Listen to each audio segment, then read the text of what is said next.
أعوذ بالله السميع العليم من الشيطان اللعين الرجيم بسم الله الرحمن الرحيم اللهم صل على محمد وآل Muhammad. In the name of God, most merciful, ever merciful, and may God's peace and blessings be upon His holy Prophet Muhammad and the purified members of his household and progeny. Allahumma salli ala Muhammad. Brothers, sisters, and respected viewers, Assalamu alaikum wa rahmatullahi wa barakatuh.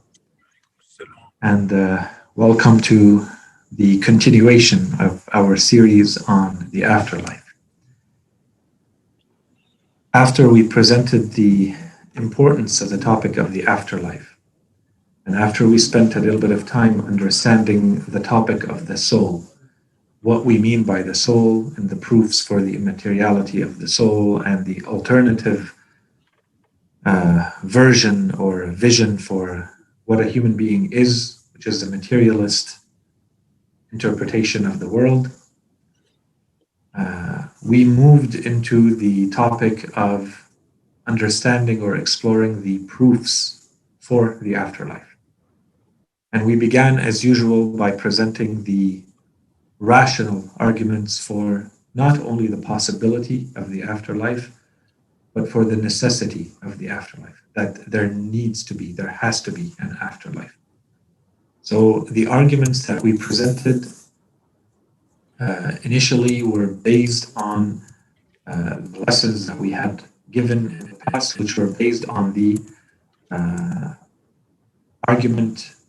arguments based on the attributes of Allah subhanahu wa ta'ala. So the attribute of wisdom, divine wisdom, and the attribute of justice, divine justice. And so once this is done, so this was more of the rational argumentation for the necessity of the afterlife.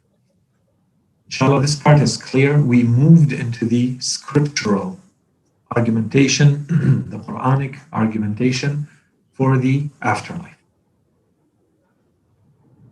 And of course, given that this is not a detailed analysis of the topic, we're not going through the discussion of the narrations. We're limiting ourselves to the Holy Quran. When we look at what the Holy Quran says about the afterlife, we said that we can put the verses, we can regroup the verses into a number of categories. And this is where we start seeing that the Holy Quran has a certain progression in its logic. Or, another way of putting it, we said there's almost a story being told by the Holy Quran. So the idea is that, first and foremost, we said when the Holy Quran deals with human beings, it wants them to have a very clear reason for taking any important decisions, for making any important decisions or positions in their lives.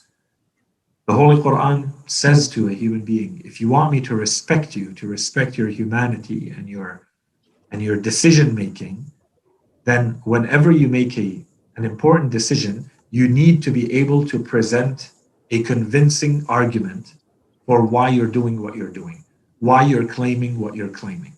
And we went through a number of verses of the Holy Quran to show that this is consistent across the board. The Holy Quran does that with pretty much any important topic, any important choice that a human being makes, especially in matters of belief that have, therefore, an impact on action. So the moment you believe in something, you're going to act differently. So the Holy Quran wants to make sure that in matters of belief, that your belief is on solid ground. And so we looked at what the Holy Quran does with the topic of the afterlife with regards to this, and we saw that it applies the same logic. It begins by saying, if you're claiming that the afterlife is impossible, or you're claiming that there is no afterlife, then you need to be able to provide some proof for this. And so we went through verses after verses of the Holy Quran to show that there are no proofs that have ever been or that can be presented for the topic of the afterlife in the sense of negating it, in the sense of showing that it cannot happen. So that's the first thing that the Holy Quran does. It takes out of the equation the possibility of having an argument that there is no afterlife. So no one can claim that there is any proof that there is no afterlife, first and foremost. So once this is done, and we also went through the verses of the Holy Quran, because someone may be surprised by this type of thinking. This is an important topic. It should be something that a human gives a lot of importance to. Before I say there is no afterlife and I can live my life however I wish, you would think that they took the time to think about it properly and to come up with solid, convincing proofs. And then we saw that there are no proofs. So, how can it be so easy for some people to say there is no afterlife and I'm just going to live my life however I wish? And the Holy Quran answers this. And it gave us two answers, two types of verses that talk about this. The first type of verse that we saw is that the Holy Quran says human beings want to live completely free, unchained. They don't want anything, including beliefs, they don't want anything to limit their freedoms. So if you open the door to believing in a God and an afterlife, it means that you're going to have to live in a certain way, that you're going to have to live in a way that perhaps forces you not to do certain things and forces you to do things that you may not feel like doing. Charity, sacrifice, whatever it Good. may be, that you don't really feel like doing. And on the other side, you want to do things, and now suddenly you can't oppress and you can't commit acts of injustice against others. You have to do everything while keeping in mind that there is an afterlife and there's a reward and punishment. You have to live your life accordingly. Why open that door? Let's shut that door entirely from the beginning and say there is no afterlife so that I can continue to live my life however I want. So there are verses of the Holy Quran that talk about that and say this is the reason why some people are going to reject any belief in the afterlife, because human beings wish to live however they want and to continue to committing any types of acts and sins however they desire. The second reason that we mentioned was that the Holy Quran also says there are people who, as a result of the accumulation of sins and the accumulation of being exposed to corruption and perversion, they lose the ability to recognize the truth even if it's right in front of them. They start seeing the truth as falsehood and falsehood as the truth.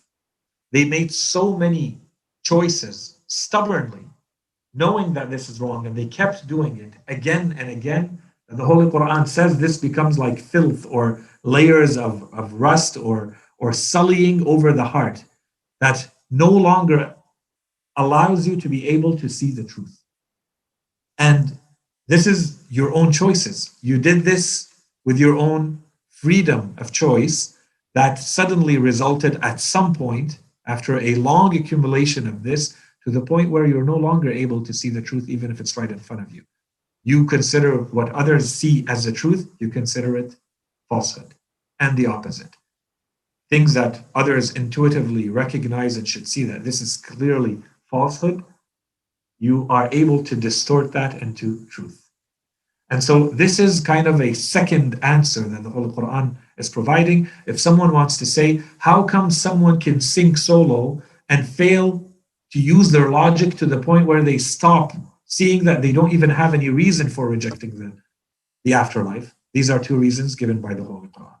So the first one being that, or the second one being that you have committed so many sins and crimes and exposed yourself to so much corruption and being so stubborn for so long that now you're unable to see the truth when it's right in front of you.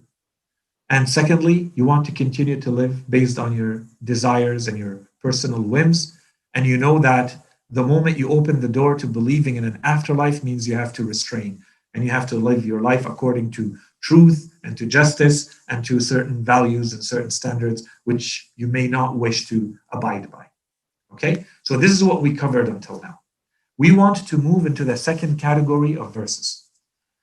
We said that the story or the logic, the progression of logic that the Holy Quran is using is basically saying, okay, do you have any proof that there's no afterlife?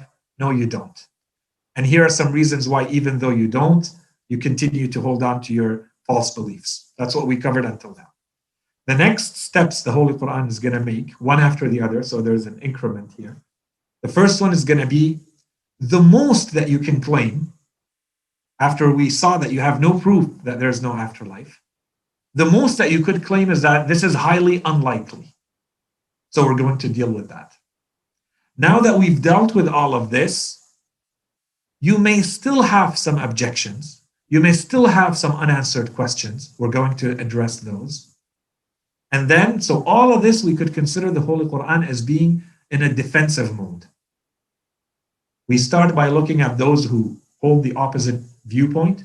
So let's see what you have and dismantle it point by point. Now we're done. Now the Holy Quran goes on the offensive and it starts providing its own proofs that there is an afterlife. No, so I emptied anything that you may be carrying in terms of, arguments and weapons, and now I'm turning it and providing my own arguments, the Holy Quran says, to show you that there has to be an afterlife. And so these we can put into big categories of verses that fall into the divine promise and some logical proofs from the Holy Quran. Okay? So where we're at right now, based on this slide, is at number 2. So now we want to move into the story of, we know that there is no argument that there is no afterlife. We've established that. Now we want to move into the Holy Quran saying, let's look at some examples that will show you that it is not as unlikely as you may think. So the first series of verses in the Holy Quran, and there's dozens upon dozens of these verses in the Quran. We've only taken a couple here. The verses of the Holy Quran that basically tell human beings, look around you. If you were to look at nature, you would see that this topic of the resurrection, this topic of death and life is happening all around you all the time. So this matter that you consider to be very unlikely, very improbable, is in fact not only possible, it's reality. You're just too distracted from looking at it. You fail, your negligence, because of your distractions in this life, you fail to see these things as being very solid, clear proofs for the resurrection, even though they're right in front of you, all around you. And so all of these verses, we can lump them into the general category of cycle of life and death, or the cycle of nature, or the cycles of the seasons in the world, just the normal seasons. Okay, so if you look, alaykum assalam wa rahmatullah. So again, the idea here is that the Holy Quran is making a point. And if you notice how these verses are usually presented, it always asks the question, have they not seen? Well, everybody has seen. So why does the Holy Quran keep repeating that? It's like the Holy Quran is saying you're actually not seeing it. It's right in front of you. Look again so that you see the point we're making.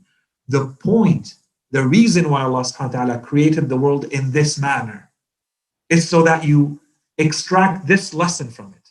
So if you haven't seen what's right in front of you. Okay? So for instance, in some of the verses, the Holy Quran says, then contemplate, think about, meditate, contemplate the imprints of Allah's mercy. It's although you can see the traces of the mercy of Allah subhanahu wa ta'ala. Imagine, someone walked somewhere and you can see the traces they've left behind. The Holy Quran says, look at the world and recognize the imprints, the traces of Allah's mercy. Okay, so that's first part. And then it continues.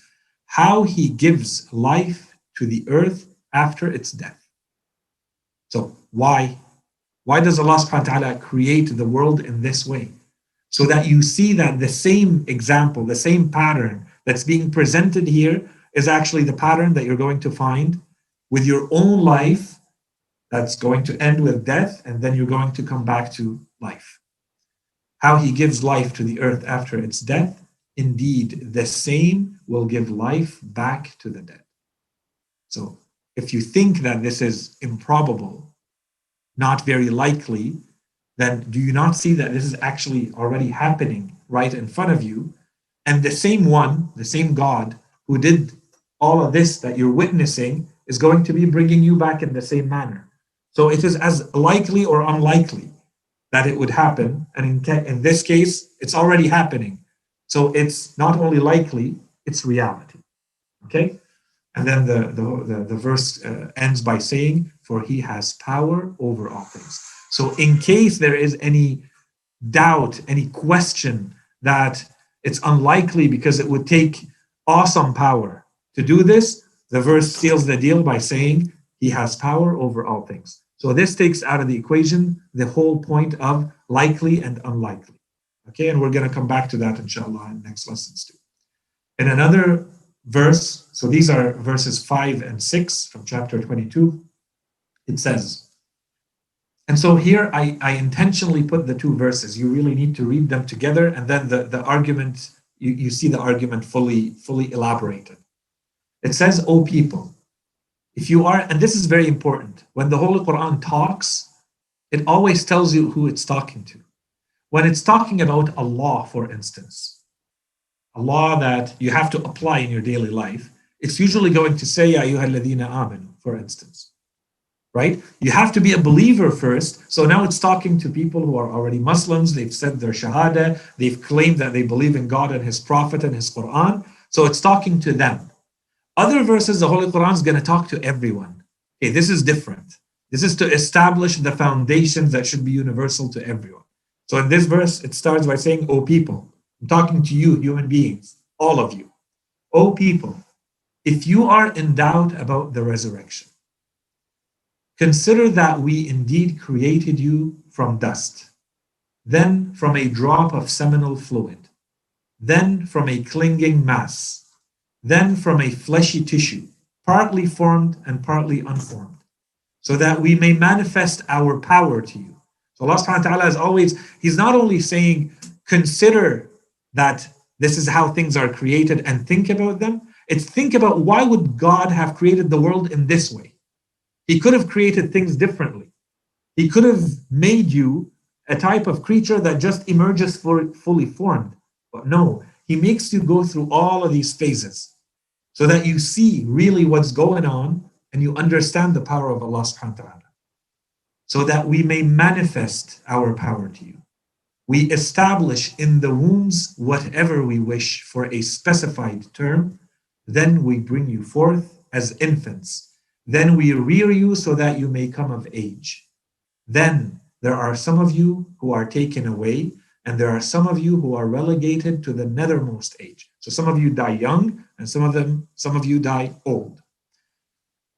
So that he knows nothing after having possessed some knowledge, to the point where you live so old that you lose your cognitive, your intellectual faculties. So the Holy Quran is basically saying, look at your own cycle. You think that you're all powerful and you're defying God and you're thinking that you know everything and you're objecting and you're questioning, and this is what you are. This is what you were. We made you, we reared you, we brought you up, you knew nothing, you had no power, you came into this world. We made you grow and become powerful, and now you're objecting to us, and soon you will get really old to the point of going back like you were when the Quran says you were brought into this world knowing nothing. So it says, and then after all of this, you go back to knowing nothing if you live old enough, if you do the full cycle. Okay, after having possessed some knowledge, and then the Quran switches. So consider all of this, and then let's look. That's you. That's if you had the intelligence to look at your own selves and look all around you, and you see the earth lifeless. Yet when we send down water upon it, it stirs and swells and grows every delightful kind. That is because Allah is the truth, and it is He who revives the dead, and He has power over all things. So again, the same logic. So you see the cycle. If you think about it, you see that the reason, layer one, if you look at how things are happening, you should see the resurrection and recognize it in front of you. It's happening. You just need to see it. Two, why don't you think more than what you're seeing and wonder, but why is it created this way? God could have created it in a different way. Allah subhanahu wa ta'ala says, no, I created it this way specifically so that I show you what resurrection looks like on a daily basis in front of you, so that you don't think it's unlikely. So you know that I have power over all things, including bringing life out of death and bringing death out of life. Okay? So these are two verses And there are many of them. I'm sure you can go back now and recognize this pattern elsewhere. So that's the idea of looking at how the Holy Quran starts to dismantle the idea that this is unlikely. This is not probable. Okay, one first category of verses, looking at the natural world, looking at the cycle of life and death and the world. The second group of verses, for instance, and this is, I'm mentioning it as an example, a really good example, the story of the people of the cave. And now we don't have time to go, inshallah, one day we can go through the whole story of the people of the cave. Go back in Surah Al-Kahf, 18, chapter 18, and look at the verses from 9 to 26. It's not very long. In short, the story is that a number of young men were living under a king, and they wanted to worship Allah subhanahu wa ta'ala as they saw fit, as they thought Allah subhanahu wa ta'ala needs to be worshipped. But they lived under a king and in a kingdom where this was impossible and people would be killed and persecuted for doing that. So they ran away, each on their own, and they all met. So depending on the riwayat that you follow, they were between 3 and 7 men, and they had a dog. And so they encounter each other. They were afraid of each other at the beginning because they thought maybe the other person that they're meeting is going to be one of those people who persecutes them or, brings them back to the king and his men and they get killed, for instance. So until they felt safe with each other, they ran away, they found a cave, they went inside the cave to hide, and they ended up sleeping in the cave. And then they woke up. And when they woke up, they were not sure for how long they slept. They noticed themselves having changed, but they did not know for how long they slept. And so they got hungry. They took out the little bit of money that they had, and they said, okay, to one of them, they gave him the money, and they said, okay, you go get food and take this money and try to, remain very unknown and don't attract any attention to us. And so he went. The problem is that when he reached there, obviously he was dressed differently, he looked different, and the money that he had, people no longer use that type of money anymore. They knew that this is a completely different type of money. He did not recognize the place, people did not recognize him. So he wanted to buy food. People started running behind him, knowing that there's something going on. He came back to the cave and they hid. And Allah subhanahu wa ta'ala made the circumstances such that the cave was closed and they are still dwelling in their cave. And we have in our narrations that they will come out at the end of times with Imam al-Mahdi Ajallah Faraja. He will take them out. In any case, the story is the point that we're trying to concentrate on here. So again, the idea is you're supposed to be believing in the Holy Quran. And the Holy Quran, there's a reason why it's talking about them. It's because many of the, perhaps, people around the Holy Prophet would have known some bits and pieces or all of this story. So the Holy Quran is referring to it. Okay, remember, there are people of the cave, you've heard those reports. So here the Quran validates that those are true. So what's the point of this story? The story is almost fantastical. You hear about it, and the Quran, the punchline of the story is that they did not know for how long they lived, they did not know for how long they slept. And Allah subhanahu wa ta'ala answers, and they slept for 300 years and 9. Okay, so 309 years, or according to some commentators, the Holy Quran makes a point to say 300 years and 9 years, because apparently, according to the calculation, the solar year and the lunar year are different. So in solar years, it would be 300, and in lunar years, it would be 309, because the lunar year is 10 days shorter than the solar year. In any case, Allah subhanahu wa ta'ala says they went to the cave, and Allah, to protect them, He made them fall asleep during that whole time. Okay? That's the superficial reading of the story. But the Holy Quran tells us more about this. Why did this happen? We have the key given to us in the story. So we said the story is from verses 9 to 26. In verse 21, the Quran says, thus did we make their case known to the people. So Allah subhanahu wa ta'ala said, I could have kept that whole story secret. No one knows about it. But no, I made sure that people know, and that they themselves, those young men, they themselves know what happened. Why? That they might know that the promise of Allah is true. Which promise? The resurrection. That there is a life after death. in case there is doubt, if you read the, inshallah, one day we get into the details of the story, those men did not have a prophet sent to them with a scripture and all of that. This was based on their intuition. This was based on their fitrah and understanding of Allah subhanahu wa ta'ala and how you're supposed to be, how you're supposed to act. Okay? So they had a purity of heart, a spiritual purity that meant Allah subhanahu wa ta'ala wanted to preserve that and reward them in this life before the next for that type of purity that they had and the sacrifices they were making. So I would say, in cases like those, if anyone deserves to receive that type of grace from Allah subhanahu wa ta'ala, that type of, in case there's any doubt, then those are the people who receive those, right? In addition to your theoretical knowledge, you're getting the experiential knowledge. You're living it. You're not only getting the kind of theoretical abstract teachings. Someone tells you, like I'm doing right now, teaching the arguments, they lived it. They lived the sleep of 300 years and woke up. And if Allah subhanahu wa ta'ala can do that, what's the difference between that and dying and waking back up? There's no difference. If Allah subhanahu wa ta'ala can do that, He can do the other one too. Okay? That's the idea. So the verse says itself, it says, thus did we make their case known to the people that they might know, the young men themselves know that the promise of Allah subhanahu wa ta'ala is true and that there can be no doubt about the hour of judgment. So to them and to the people. So the people who know about them, and now everybody because of the Holy Quran, this is the point of those men, that Allah subhanahu wa ta'ala reveals their story to everyone, that everyone considers this story as proof for the resurrection, as proof for the afterlife. Okay? So it does remove the unlikelihood, that's one. Two, again, I think we talked about sleep and how the Holy Quran presents sleep as a minor form of resurrection. You're basically seeing the existence of the soul, the independent existence of the soul, and that both the body and the soul can live without the other, right? That's what we saw in Surah Al-Zukhruf when it talks about, Surah Al-Zumar when it talks about sleep. And in this verse, we see it again. Allah subhanahu wa ta'ala is linking this whole notion of resurrection with the notion of sleep.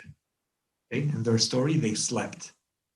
And this, there's a kind of a secondary hidden meaning in there for us, for everybody. To remember, every time you're going to sleep, it's the equivalent of going to your death. So you need to keep that in mind. You need to appreciate what's happening when you sleep.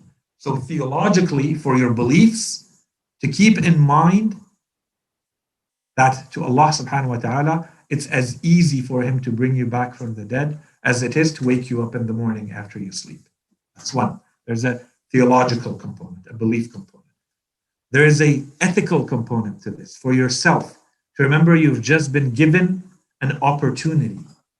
You just received one more day, one more chance to add to the good of your life, to do something with the new day that you've been given. You could have not awoken, but you did.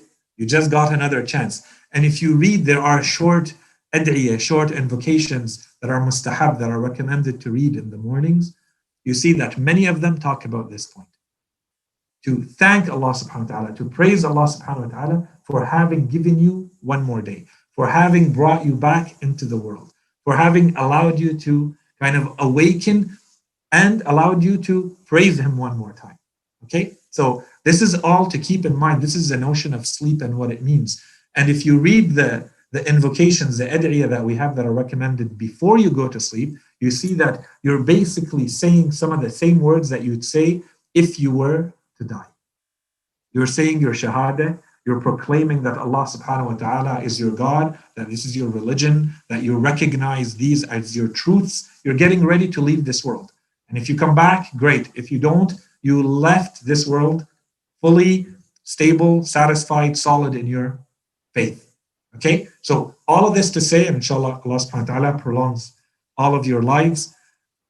All of this to say, Allah subhanahu wa ta'ala is using the example of sleep as a minor type of death and resurrection. The same cycle. We go through it every day. So while the story of the people of the cave has a supernatural component, it also has this very applicable component to our lives. Okay? The last point specifically has to do with this second item that I just mentioned. These stories are scattered throughout the Holy Quran. We saw in the first category, we saw it's all about the natural order. Allah subhanahu wa ta'ala says, this is based on the laws of nature that anyone can see. This is how nature works. Very simple. Anyone can study. Oh, people, have you not seen how we've created you? Have you not seen how, the land is dead and we bring it back to life? So on and so forth. Then you have these other stories. These other stories break away from the laws of nature. So these cannot be taken in complete isolation with the stories about the natural order of things. This is a reminder that yes, there is a natural order of things, but never forget that this is all within the power of God.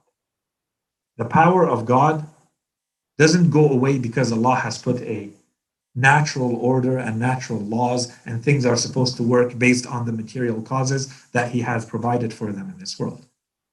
This other hidden to us that we consider supernatural, miraculous, so on and so forth, is always happening. We don't see it, which is fine. So the Holy Quran has to bring our attention to it so that we don't forget. And so that we don't limit all of our understanding just based on here are the material causes, here are the laws of nature. I rely only on those and I forget that Allah subhanahu wa ta'ala is all powerful and that all of these laws are completely within His grip, completely and absolutely within His power. He does with them as He wishes. And we may fail to see how this fits into a higher order that Allah subhanahu wa ta'ala has also put in place, but it's still happening. And so these stories are constant reminders of that. Okay, so that's one, the second category. The third category of verses that are dismantling the idea that the resurrection is unlikely, that it cannot happen, it's improbable. And the stories in the Holy Quran, specifically about certain animals. So the Holy Quran is going from the furthest to the closest. Now, certain cases of animals where the animal has completely, the body of the animal has died, it has decomposed. It should not be possible for that animal to come back to life. And the Holy Quran says, and we brought it back to life, once again, as proof for the resurrection. Okay?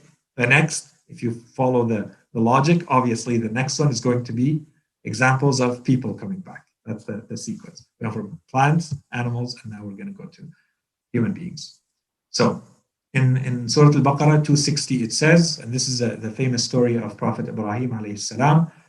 He asks Allah subhanahu wa ta'ala, he says, when Ibrahim said, my Lord, show me how you revive the dead.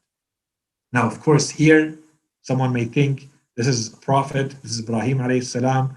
How could he ever ask Allah subhanahu wa ta'ala something that gives us the impression that maybe he did not believe or he had doubts? We've talked about this a lot when we talked about prophethood. We said that the levels of knowledge are infinite. And so when a prophet is asking to see something or to witness something or to know something, it's usually not what you and I are asking for. We may have a very theoretical question. How do you reconcile this and that? They seem contradictory. That's not what the prophets are asking. The prophets know all of this. They know it intuitively. They know it without the teaching of books and arguments and theory. What they're asking for is the experiential knowledge. They want to go through the experience themselves because this gives you a different type of faith, a different type of belief than just knowing something in theory. We've given the example, I think, in the past of imagine someone who has never seen a fire, a child, let's say a child of a few years, he's never seen a fire. You try to explain a fire to them. They might get some dimensions, some aspects of that, and others they will not get. And then imagine that you show them a fire from afar. Okay, now they know a little bit more. Now you take them and you bring them close enough to the fire that they start feeling the heat and they see the light of the fire. That's different. Imagine that child actually put his hand in the fire and it got burnt for just a second. We don't want to torture the poor child. Okay, that's a different kind of knowledge of the fire than the idea or the image of the fire that he had. And even afterwards, after he got burnt, he saw it and he got burnt. Let's say he remembers this later. So the image, the mental image that he has of the fire is a different type of knowledge than when his hand is actually in the fire, than when he is close enough and he feels a little bit of the heat and the light, but not getting burnt, then seeing a fire from far, then just having a vague idea of what fire may be. These are different types of knowledge. These are different degrees and types of knowledge. When prophets ask Allah subhanahu wa ta'ala these types of requests, they're certainly not asking the theoretical type of knowledge. They're asking Allah subhanahu wa ta'ala to experience the things that we're talking about with, theoretical points, you and I. The prophets want to experience those. So Prophet Ibrahim alayhi salam, this is his request to Allah subhanahu wa ta'ala. In some narrations, we are told Prophet Ibrahim alayhi salam saw a carcass. And he wondered, so if this carcass is being completely disintegrated and there are other animals coming to eat it, how does this come back to life? He doesn't want the theoretical answer. He knows Allah subhanahu wa ta'ala can bring it back to life. He wants to experience how Allah subhanahu wa ta'ala brings it back to life. So now, with this in mind, we read the verse, and when Abraham said, "My Lord, show me how you revive the dead." He said, "Do you not believe?" He said, "Yes, indeed, but it is in order that my heart may be at rest. I want a different type of belief." He said, "Take 4 kinds of birds." So here in some narrations, we're told that the 4 types of birds, it's not important, but we're told it's a peacock, a crow, a pigeon, and a rooster. 4 different kinds of birds. Allah subhanahu wa ta'ala tells him, cut them up to the point where you not only cut them up, you mix them up. Mix the body parts up completely. And go to 10 mountaintops and put a part of that mixture on each one of the tops of those 10 mountains. Okay? So the verse continues, he said, take 4 of the birds, then cut them into pieces, place a part of them on every mountain, then call them, they will come to you hastening. So Ibrahim alayhi salam did as he was told, and the birds came back to life and they came to him. And know that Allah is Almighty, All-Wise. So the idea here is to show that animals that should not be coming back to life, completely, entirely decomposed, mixed up, they have come back to life. And again, this is Ibrahim alayhi salam himself. So it's not, Ibrahim alayhi salam is not being told, stand there and look how God does it. Ibrahim alayhi salam is told, you cut them up, you mix up the parts, you put them on mountaintops, and you call them and they will come to you. So Ibrahim alayhi salam is the one resurrecting them through his call. Of course, always through the power of Allah subhanahu wa ta'ala. But this is different than telling him, just stand on the side and look, and we're going to show you how it's done. No, you're going to do it so that you get what you asked. So Allah subhanahu wa ta'ala answered his prayer and showed him exactly how it's done by giving him the power to resurrect. Okay, and we're going to come back to that because this is not the only instance of that. So we talked about the degrees of knowledge. And the second thing, very quickly is, so was Ibrahim alayhi salam asking about resurrection? Here, if we want to be technical about the tafsir, he might specifically be asking about something we're going to refer to later. We're going to call it an objection. This is the objection of what happens when bodies decompose and then they get mixed up with other bodies. What happens in those cases? Can that same body come back? Is it fair? What if one body is supposed to go to heaven and the other to hell, and there are parts of one into the other? How does that work? Inshallah, we're going to come back to that when we talk about some of the objections. Okay? And of course, so this is one instance of animals coming back. The other one is mentioned in the man. It's the donkey. There's in Surah Al-Baqarah, verse 259. It says, or take the example of the one. It doesn't say who he is. Most likely in the majority of the commentators, they say this was a prophet. This was Uzair alayhi salam. He was a prophet and he went to a town and he saw that it was completely annihilated, decrepit, decomposed. There's nothing left. And he was thinking about Allah subhanahu wa ta'ala how he brings things back from the dead. So Allah subhanahu wa ta'ala wanted him to experience it, to show him more, okay, than just a theoretical knowledge, once again. Or take the example of the one who passed by a town, all in ruins to its roofs. So there's nothing left. Okay? From the ground to the roof, it's all decomposed. He said, oh, how shall Allah ever bring it back to life after its death? So Allah caused him to die for 100 years. Then he raised him back again. He said, and so in the narrations we are told, an angel spoke to him, it was revealed to him, asking him, how long did you tarry thus? You lied down like this for how long? He said, perhaps a day or a part of a day. Why? Because we're told in the narrations that when this happened, it was early in the day. So it was morning or before noon. And when he woke up, it was around sunset. So he thought that he slept kind of a full day or a part of a day, a few hours, or maybe a day until the next, right? Not more. So he said, a day or a part of a day. He said, nay, rather you have remained thus 100 years. But look at your food and your drink. They show no sign of age. This is where Allah subhanahu wa ta'ala wants to show him his full power, both sides. So on one side, we're told he had fruits like grapes. He had the fruits that we all know when we have them in our places, in our homes. We know how quickly these are the first foods to go bad. You get the fruit flies right away and they start going bad. So he had fruits that should have decomposed very quickly. Allah subhanahu wa ta'ala shows him, he tells him, look at the fruits, nothing happened to them. We kept them intact so that you see the power of Allah. If he wants to keep something intact for you, he keeps you intact. Nothing happens to you. But, and look at your donkey. And that we make of you a sign to the people. Look at the bones. The donkey had completely decomposed after 100 years.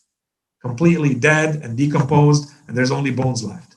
Right? Allah subhanahu wa ta'ala raised it back to the dead in front of him. So he told him, look at the bones, how we bring them together and clothe them with flesh. When this was shown clearly to him, he said, I know that Allah has power over all things. Okay, so this is another verse.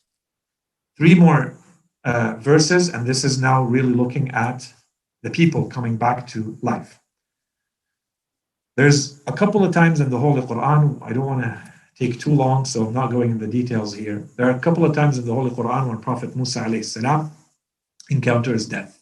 There are a couple of them that it might have been the same case, the same story, or they might have been two different stories. Okay, in any case. In this one, when you said, so Allah subhanahu wa ta'ala is talking to Bani Israel through the Holy Prophet.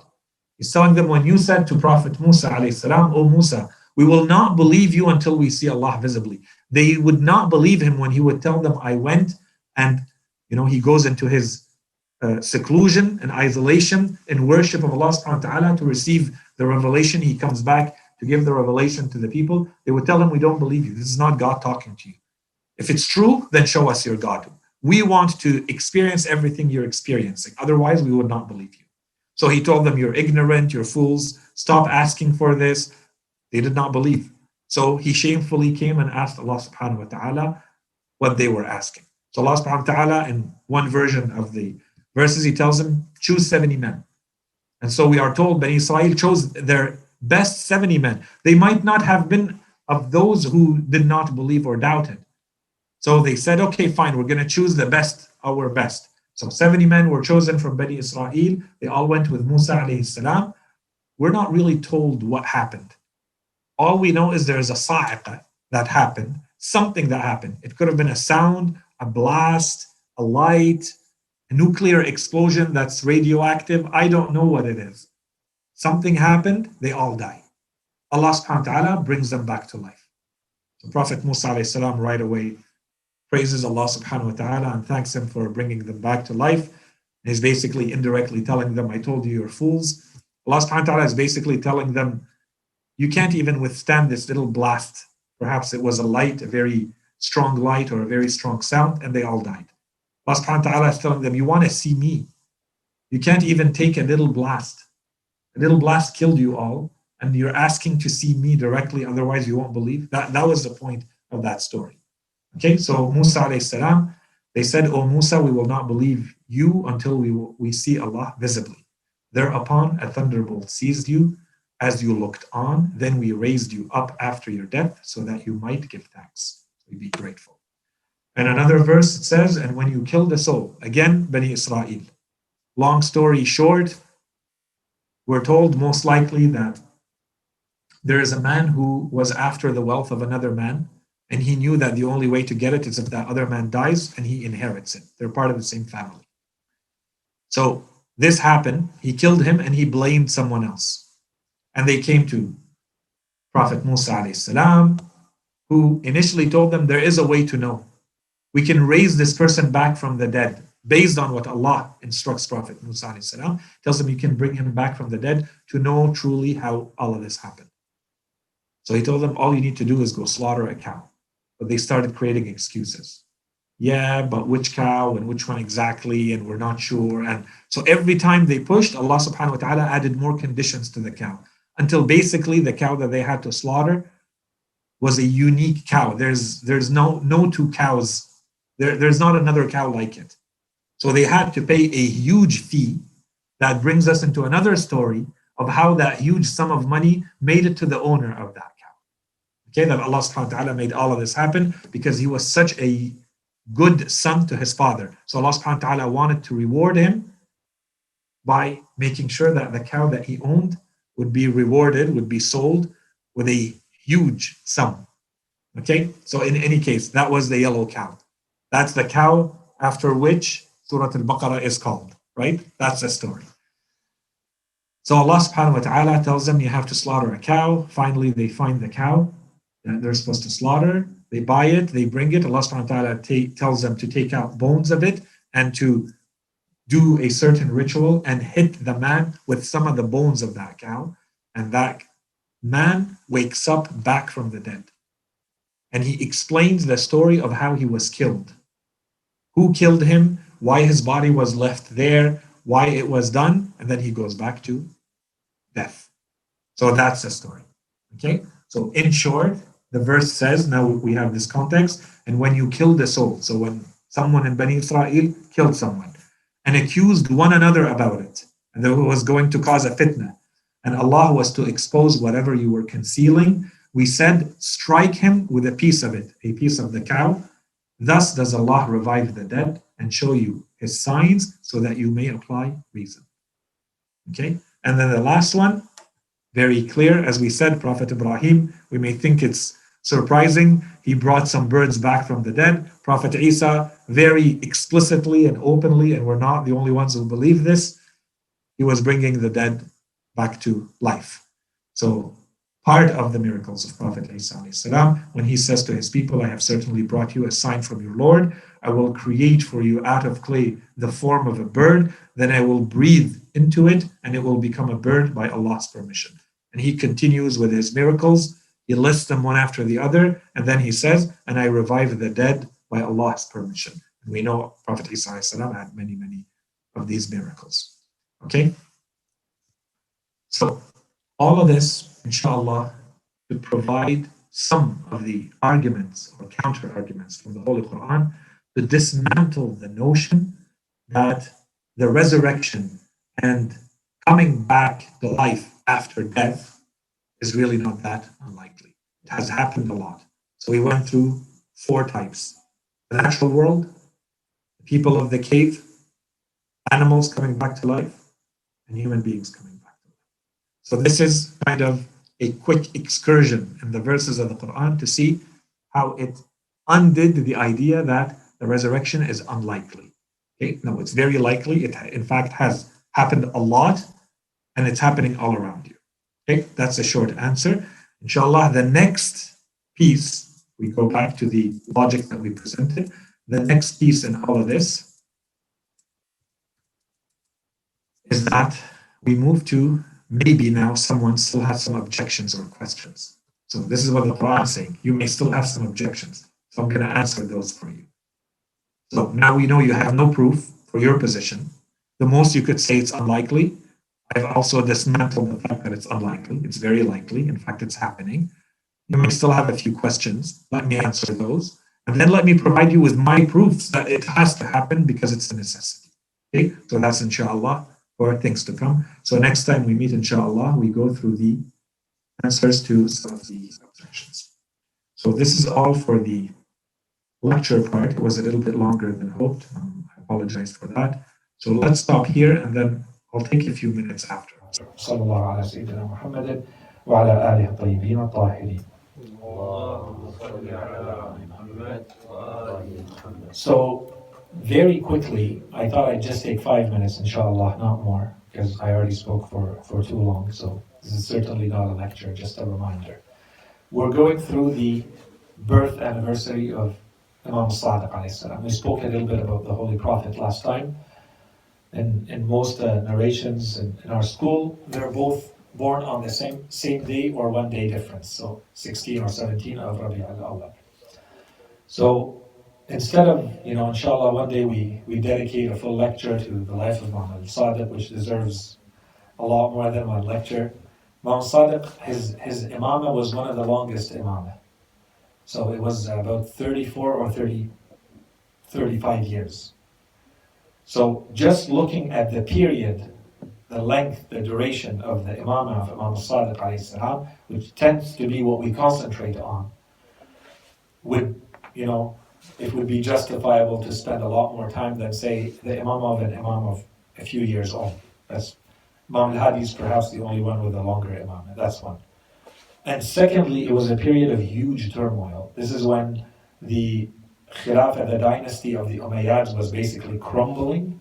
So that was the beginning of his imamah. And the last 16 years of his life, the Abbasids came to power year 132. The Imam passes away 148. So 16 years of his life, the last 16, the second half of his imamah, it's under the Abbasids. So, and there's a huge and very quick pace of change.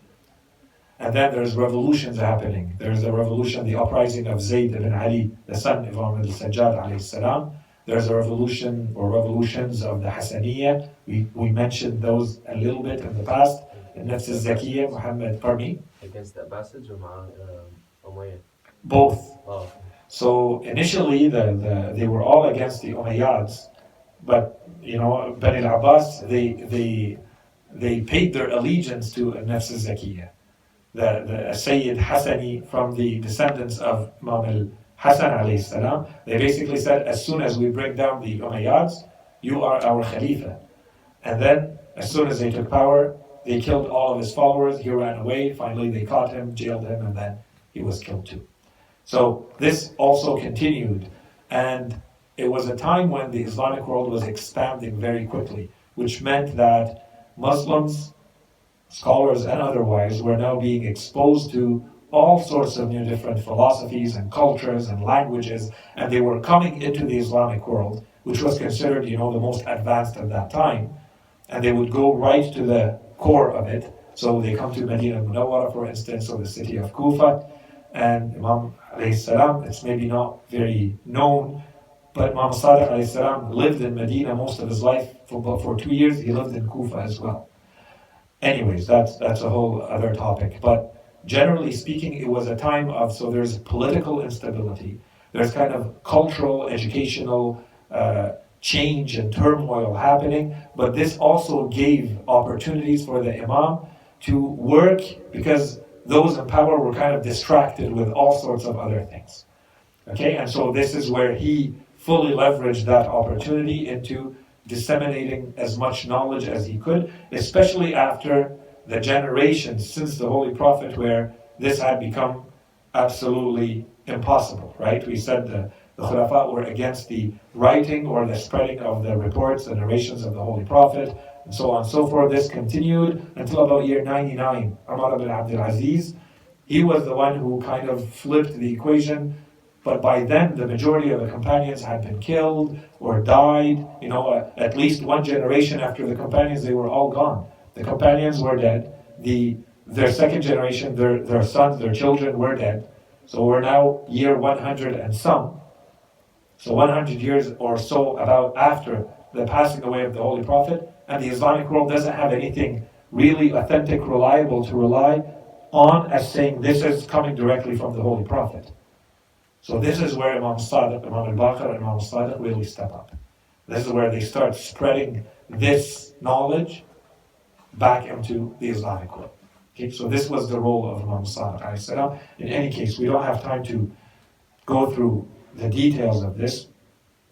So I thought at least to mention this one report from the Imam, and there's many of them. And inshallah, maybe one day, I think it might be a good idea, if there's interest in it, we take these reports. There's a few of them, there's a much longer one. There's a few that are really worth looking at, but there's a longer one that I think really deserves to be studied meticulously and very well so that we know about it more. These are reports that come to us from Imam Sadiq alayhi salam, where he talks about who his Shia are and how they're supposed to be. Okay, so this is one such narration. And to us, we're supposed to have a special relationship with Imam Sadiq alayhi salam. We're not supposed to be just Shia. There are other Shias too. There are Ismailiyya, and there are Zaydiyya, and there are other types of Shia. We're supposed to be the Ja'fariyya. We're supposed to be the ones who took our religion from Imam Sadiq alayhi salam, and we are the same ones as the Ithni Ashariyya, the ones who believe in the 12 Imams. But if we want to carry the name of Imam Sadiq alayhi salam, we need to know a little bit about him. So I thought, all I wanted to do was to just report this one narration from the Imam, where in fact he gave this to one of his companions, Zayd al-Shaham. He was one of the companions of the Imam. The Imam gave him this message to go and spread to the Shia, to spread to his followers. So I thought I would just read it without too much explanation. I think it's very clear, just so that we have it in mind. I think it's a nice, simple, beautiful reminder from our Imam. So he says to Zayd al-Shaham, communicate my salutations to those who obey me and who follow my instructions. So inshallah, this is the Shia, and inshallah we are of them, and it's reaching us, alhamdulillah. And tell them the following. I order you to fear God, exalted is He, to be cautious in your religious affairs, and to struggle in the way of God. So put a lot of effort for God. Be truthful in all that you say, and be trustworthy when you are entrusted. Prolong your prostration before God. So take time when you pray. Really attach yourself to God. And be good neighbors. And if you go back, as we said, we don't want to explain all of this, but in Islam, neighbor is not your next door neighbor. Yes, that is your next door neighbor, but it's a lot more, right? Imam Ali alayhi salam, in his last will, when he talks to Imam Hassan, Imam Hussein alayhi salam, he tells them, take good care, extreme care with your neighbors. And then he adds, he says, the Holy Prophet used to recommend taking good care of your neighbors so much that we thought that he was going to make them inheritors. Just like when someone passes away, those who inherit him are his family members, their blood relatives, right? So Imam Ali alayhi salam says, I swear we thought that the Holy Prophet, like he said that they are so close that they're no different than your family, right? That's how you're supposed to deal with your neighbors. And then we have other narrations, many of them, saying that your neighbor is not one door, not two, not three, but up to 70. And there are even higher numbers, but the 70 is a very popular one in Islam. 70 basically means that this is the community in which you live. These are the people you're supposed to take care of. And if you combine it with the other narration, you have to deal with them as though you would deal with your family members, as though they would be your inheritors if you were to die. Okay? So the Imam says that, and there's no condition here. It doesn't have to be a believer or not, a Muslim or not, just by virtue of neighborhood. Okay? Take care of your neighborhood. Take care of your neighbors. Be that kind of neighbor. For those of all of this, all these simple but hard things, those were the teachings with which Muhammad, peace upon him, was sent. This is why the Holy Prophet was sent, these things. Be trustworthy over anything that you have been entrusted, whether the one who entrusted you was virtuous or sinful. If someone expects you to give back or to act with trust, trustworthiness, don't disappoint, regardless of who they are. For the messenger of God used to order his followers to return even the thread and the needle. So something as insignificant, if someone was to leave a whole bunch of stuff with you, valuable things, and included in there was a thread and a needle, the Holy Prophet would make sure to tell his followers, return everything, including the thread and the needle. Don't leave the thread with you. Stay in touch with everyone. And so the hadith itself says, Asha'irahum. Okay, so, but I think in modern times, I'm translating. And when I translate out of literary, I tell you guys, stay in touch with everyone. Attend their funerals. Visit their sick. Recognize their rights over you. When one of you becomes cautious in his religious affairs, and truthful in his sayings, and trustworthy in his actions, and well-mannered with everyone, it shall be said of him, this is a Ja'fari. This is a follower of Ja'far ibn Muhammad. And that, the fact that they say that about one of you, and that pleases me and makes me happy. For it shall be said, these are the manners of Ja'far. But if you do not behave as such, then I shall feel its unhappiness and shame, and it shall be said, these are the manners of Ja'far. I swear that my father told me when a Shia of Ali is in a tribe, he will be its best. I translated it as its best because that's a superficial meaning, but he says Zaina. So Zain is not just that you are the best. It's like you are the beauty of that tribe. You are the ornament of that tribe. Okay? The most trustworthy, the most observant of rights, the most truthful in speech, and it is with him that they entrust their inheritance and their valuables. To him they point when it is asked, who is the best among us, the most trustworthy and the most truthful.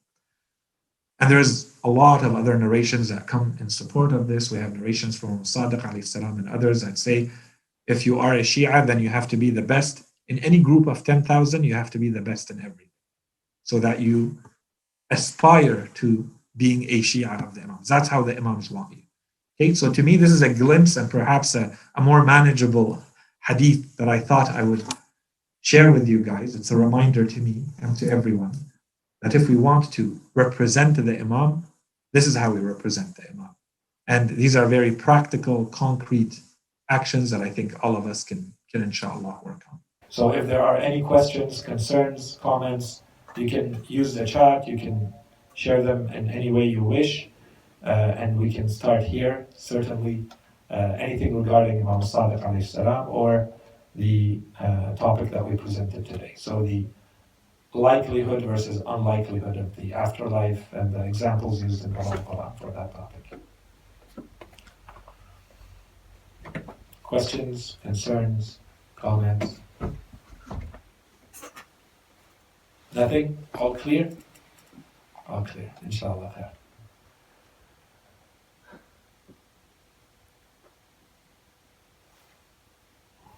Just checking the chat.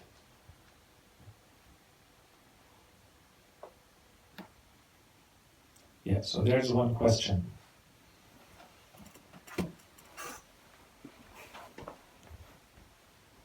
So the question is, I have a question. You mentioned the story of the cave from the Holy Quran. How do we strengthen our relationship or our connection with Imam Mahdi Ajallah Ta'ala Farajah?